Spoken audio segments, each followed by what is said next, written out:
Hello, and welcome back to another Eduonics tutorial.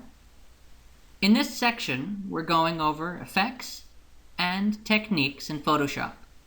And in this video, we'll be going over how to create a realistic drop shadow effect. Whenever people cut out an object or person for use in their document, they often neglect the shadow that the object or person is casting. This is because they either don't intend to show the ground the shadow would be cast on, or because the object or person they're using came pre-masked and didn't include a shadow. Or they simply just got carried away with selecting their object and forgot to select the shadow with it. Whatever the case, there are plenty of circumstances in which you'd want to include your shadow. If you just paste your subject on a simple background like this, a shadow can vastly improve the effectiveness of the image. When a person casts an actual shadow, it gives the entire image a better sense of depth and makes it feel like a real, physical space. I have an image here of a woman on a plain white canvas, and I think it would lend to the overall quality of the entire image if she just casted a shadow on this space. Now, I could go in with my brush and try to paint where I might guess the shadow might be, but that would take a long time and probably not end up being accurate. So instead of drawing by hand, I'm just going to copy her actual body shape and use that for her own shadow. So I'll need to isolate her from this white background. To do that, I'll just go up to my Tools panel, right-click my Quick Selection tool, and pick the Magic Wand tool. Now this is a pretty simple background, so I'm going to go ahead and leave the tolerance at 32. And we'll just see how the Magic Wand tool does. I'll just click once in the background. Hey, not bad. I'm going to take this into Refine Edge to touch it up a bit. But before I do that, I need to invert my selection. To invert my selection, I'll just hit Ctrl-Shift-I on my keyboard. Perfect. Now instead of having the background selected, I have her as my selection. I'll just go up to Refine Edge to get a better look at my selection. So here, I'm going to do a few things. First, I'm going to turn Smart Radius on. This will just use more of Photoshop's automated features to help me refine the selection. Then I'll go down and bring the radius up to 20. This will let the background in a little bit and influence the image for a more natural looking result. Then I'll bring Smooth up to 15. This will smooth down those jagged edges and make it look less rough. I'll leave Feather alone, but I'll go down and increase the contrast to 20. This will make the edges look more defined and deliberate. Then I'll reduce Shift to -10. This will just tighten up the selection a little bit. Anytime we're in Refine Edge, we can go up to the top and toggle Show Original on and off. And our goal should be to make both on and off look as similar as possible. But then again, in this case, this isn't really the best way to see our selection. You see, she's on a white background in both the Refine Edge window and on the original layer. we need the Refine Edge preview to provide more of a contrast so we can see what the selection is really like. I'm going to go up to the View thumbnail and switch it from on white to on black. Now I can see my selection for what it really is, without the white background making it look like my selection is perfect. Now that I'm seeing my selection up against black, I can see that there's a couple little spots where the white background is still selected. But really, they're so small, they're just not worth the time that it would take to fix them. Besides, I intend to keep this lady on a white background anyways, so it's not like anyone's going to really notice. I want to output this selection onto its own layer without any background. So I'll go down to Output To and switch it from Selection to New Layer. Then I'll go up and click OK. Alright, my refined selection is now on its own layer, and my original background layer has been hidden.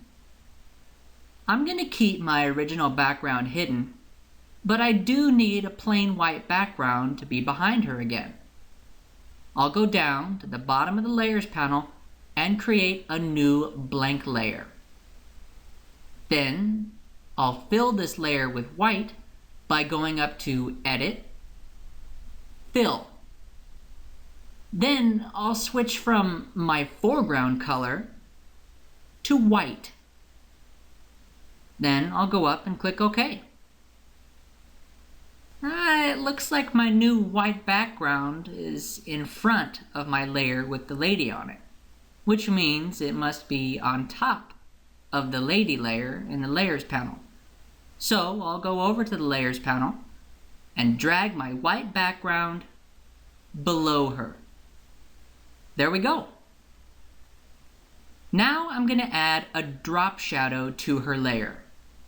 I'll select her layer, then go down to the bottom of the Layers panel and click the Effects button to bring up my layer effects. Then I'll select Drop Shadow. This drop shadow is alright, but it's a very specific type of shadow, and it doesn't seem to match my layer in this case at all. So instead of using this shadow as is, I'm going to use this shadow as the starting point for my own custom shadow. I'll go to Blend Mode and switch it from Multiply to Normal. Then I'll go ahead and bump up the opacity to 100%. Because even if I want this opacity to be reduced, I can always go back and change the opacity of my shadow later on. I'll skip down to Size and reduce that to 0. Size is basically a way to blur your drop shadow. But if I'm going to blur my drop shadow, I want to blur it in my own way later on. Okay, that's about it for my drop shadow effect. I'll go up and click OK to apply it. Now I want to cut my drop shadow out and paste it on its own layer. So I'll just go over and right click it. Then I'll go down and select Create Layer. And there's a warning box. Some aspects of the effects cannot be reproduced with layers. So what this is saying is that once I convert this layer effect into a regular layer, I will lose the current layer effect settings. And some of the effects that I have available simply can't be converted into layers. No worries, this doesn't apply to most of the effects, including the drop shadow. So I'm going to go ahead and click OK. Now my drop shadow is on its own layer. Now that it's on its own layer, That means I have full access to manipulate it as I please. I'll select my drop shadow layer and hit Control T on my keyboard to go into Free Transform. Now my Free Transform box has popped up around my drop shadow. I'm just going to click and drag my shadow back over to be directly behind the woman and line them up. Then I'll just press and hold the Control key on my keyboard and click and drag the middle bracket on top of the transform box. Now I'll just go ahead and drag this down towards the bottom. And I'll drop it where I think the shadow might be cast.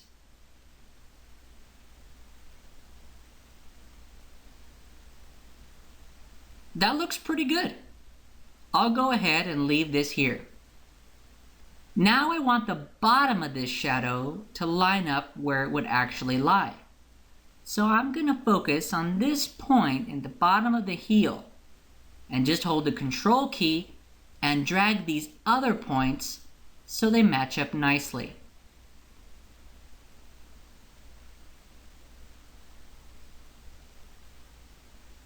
There we go. Not too bad. Now I'll go up to the other end of the shadow and drag those points to make it look a little more realistic.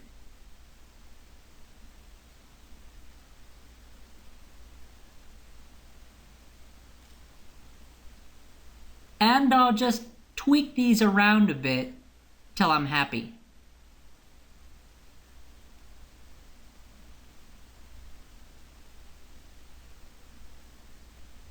Okay, that looks pretty good. I'll hit Enter on my keyboard to commit this transform. So the angle of this shadow is looking all right, but shadows aren't usually pure black like that, and they sort of taper off in visibility as they get further from what's casting them. So I'm going to add a gradient to this shadow. I'll go down to the bottom of the Layers panel and click my Layer Mask button to create a new layer mask. Then I'll go over in the Tools panel and grab my Gradient tool. I'll just check my foreground and background colors, making sure that my gradient will be going from white to black. Then I'm just going to go down and click in the bottom of her heel. Then I'll drag out to the edge of her shadow's head. This is making it so that my shadow is most visible at the bottom, but tapers off near the top. But it's probably tapering off just a bit too much at the top. The shape of her head should still be visible. So I'll go over to my Properties panel to bring up my Layer Mask properties. Then I'll go up and drop the mask density down to 80%. There we go. Now the shadow tapers off, but not so much that any of it is invisible. Still though, shadows are supposed to be softer than this, aren't they? The edges look too sharp. They ought to be blurred. I'll go in the Layers panel and make sure that the regular portion of my layer is selected. Then I'll go up to Filter, Blur, Gaussian Blur. Then I'll bring the radius of the blur up to 2 pixels and click OK. That's looking better here in her heel, but shadows should get even softer as they go out. So I'll go up to the rectangular marquee tool, right click it, and get my elliptical marquee tool. Now I want to make a perfectly circular selection starting in her heel. So I'll click there in her heel and hold the Shift and Alt key as I drag out. This will simultaneously constrain my selection to be a perfect circle, while also making it center where I first clicked in her heel. Then I'll go ahead and drop this about midway through the shadow, somewhere near her torso. Perfect. I don't want to select the left half of the shadow though. I want to select outside where I've set my circle. So I'll just invert my selection by hitting Control-Shift-I on the keyboard. Now I can see the selection on the edges of the image, so I know it's been inverted. Now I want to blur the selection so that it will be more blurry than the blur in her heel. So it will look like the shadow is getting softer as it goes out. So I'll go up to Filter, Blur, Gaussian Blur. Then I'll go ahead and bring the radius up to 15 and click OK. Then to deselect, I'll just hit Control-D on the keyboard. Well, that doesn't look right at all. I mean, yeah, the shadow gets softer as it goes out, but the shift is just so abrupt. It doesn't look real at all. I'm going to take a few steps back to where I first inverted my selection. Now, instead of blurring it on a selection with a perfect edge, I'm going to feather the edge of my selection. I'll go up to Refine Edge, then go to Feather, and increase that to 200. And I'll click OK. Now the selection might not look different, but basically it now has a very blurry edge. So whatever effect I apply to this layer will be applied in a very blurry fashion. So now I'll try again. I'll go up to Filter, Blur, Gaussian Blur. Then I'll go ahead and make sure that the radius is at 15 again. And I'll click OK. Then, to deselect, I'll hit Control-D on the keyboard. Ah, much, much better. Now the selection not only gets lighter as it goes out, it also gets softer and blurrier. One more change I'm going to make to this. The shadow still looks a little too dark. So I'll go over to the layer opacity and bring that down to 85%. Ah, perfect. Let's take a look at my before and after. I'll go over to my Layers panel, and while holding down the Alt key, I'll just click my original background layer to solo it. So there's before, just a woman standing in a white background. And here's after. Now she actually casts a shadow, and the image has that much more depth and feel as a physical space. So in this tutorial, we went over the importance of having shadows to immerse your subjects in physical space. We went over how easy it can be to use the Magic Wand tool when it's in the right setting. We went over how to use Free Transform to break the boundaries of a default drop shadow, how to use a gradient to make a shadow less visible over space, and finally, how to blur an object exponentially without making it look abrupt. That will do it for adding a drop shadow. I'll go over another effect and technique in the next video.